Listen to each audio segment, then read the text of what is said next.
Hoje nós vamos fazer um passeio pela exposição Aquela Mata, do artista capixaba Rafael Bianco, que está aqui na Matias Brotas.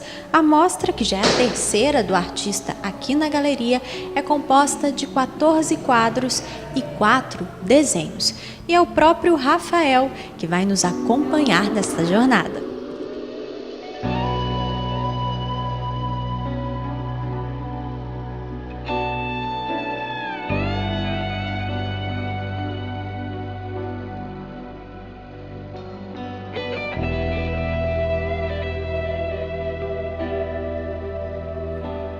Rafael, para a gente começar, como que surgiu a ideia de montagem da mostra? Na verdade, essa exposição ela é resultado de um trabalho que começou em 2012 com os desenhos que estão ali no espaço experimental, e depois o segmento foi sendo dado na pintura mesmo.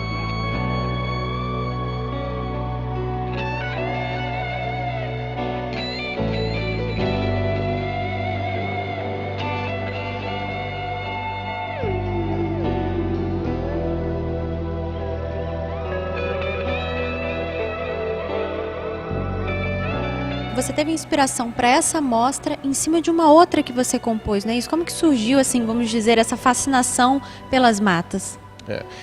Então, é que, na verdade, eu acho que de uma maneira geral, para o artista, isso é bem comum, assim, né? A gente, na medida que vai trabalhando, vai descobrindo temas que vão interessando a gente. E na exposição, na individual anterior, aqui na galeria, o que me interessava era a questão do horizonte desdobrado em 3 elementos, né? O oceano, as nuvens e a mata. E como desdobramento dessa ideia inicial, eu acho que é o que fez nascer essa exposição que você está vendo aqui. Com relação à mata especificamente, ela também é um tema bastante rico dentro da paisagem, porque existe toda uma carga simbólica e alegórica que ela tem, e formalmente também, como um exercício de pintura, é bastante rico para se explorar, né?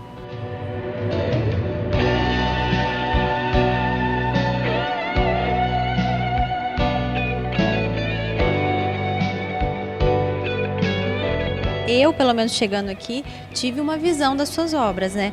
Eu achei que elas tinham, assim, um quê meio lúdico, tinha, assim, a ver com essa questão dos sonhos e tal, mas não é essa realmente a sua visão das obras, né? Eu acho que o que talvez seja o ponto central daqui é que existe um processo na elaboração do trabalho que convoca a memória, né? A minha memória pessoal.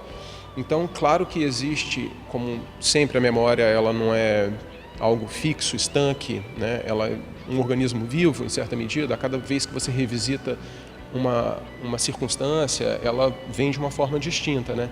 Então, ou seja, existe um caráter imaginário, né, dentro desse processo.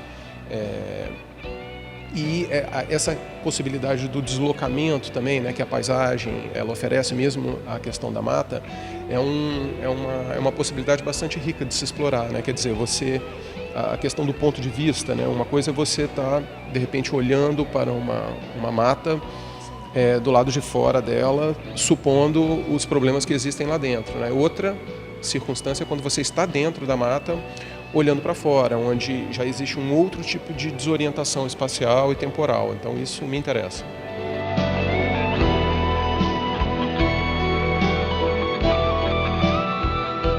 E, Rafael, são 2 estilos distintos, né? Nós temos as pinturas e os desenhos. Me fala um pouquinho do processo de produção deles. Então, com relação ao desenho e à pintura, para mim, eu costumo dizer que no meu trabalho as duas coisas se contaminam, assim. Se você pensar no desenho como um traço, né, e a pintura como preenchimento de espaço, eu acho que você vai encontrar isso tanto nos trabalhos em papel quanto nas obras aqui sobre tela.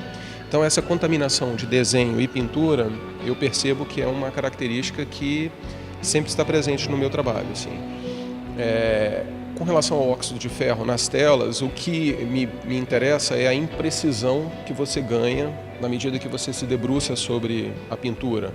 Trabalhando em cima de uma base em óxido de ferro, que torna a tela num tom chocolate, quando você aplica a tinta acrílica em cima, que muitas vezes tem o próprio componente de óxido de ferro dentro, o óxido que está embaixo ele vai interferir no resultado final da paleta que eu escolhi, ou seja, eu não tenho o controle absoluto do resultado cromático que vai ter. Então, essa surpresa e os caminhos que essa surpresa podem abrir é o que me interessa no processo. E para complementar a sua exposição, você também montou um texto, né? Você pode falar para a gente um pouquinho mais a respeito dele? Claro. Eu, na verdade, ao longo do processo de produção dos trabalhos, num determinado momento eu me vi numa circunstância em que eu precisei entrar, por assim dizer, na mata. E foi aí que nasceu o texto, na verdade. Eu acabei achando que seria interessante eu me debruçar sobre essa questão, primeiro, de uma maneira por escrito mesmo, assim. Até porque, observando o texto, não existe nenhuma descrição do que você vai ver aqui dentro. O que seria tentador para um pintor descrever algo visualmente num texto. E é justamente o que não é feito ali. Você tem uma série de elementos sensoriais que acompanham aquela trajetória ali da infância, né, que eu estou narrando, mas o elemento visual você não vai ter. Então, funciona, na minha opinião, porque exatamente você não tem uma descrição, uma bula do que você vai ver aqui dentro, ou seja, existe uma independência entre uma coisa e outra. E nesse sentido, existe uma complementação que é importante sem sufocar a montagem. Rafael, obrigada pelo tour e parabéns pelo trabalho. Obrigado pelo interesse de vocês. Obrigado mesmo.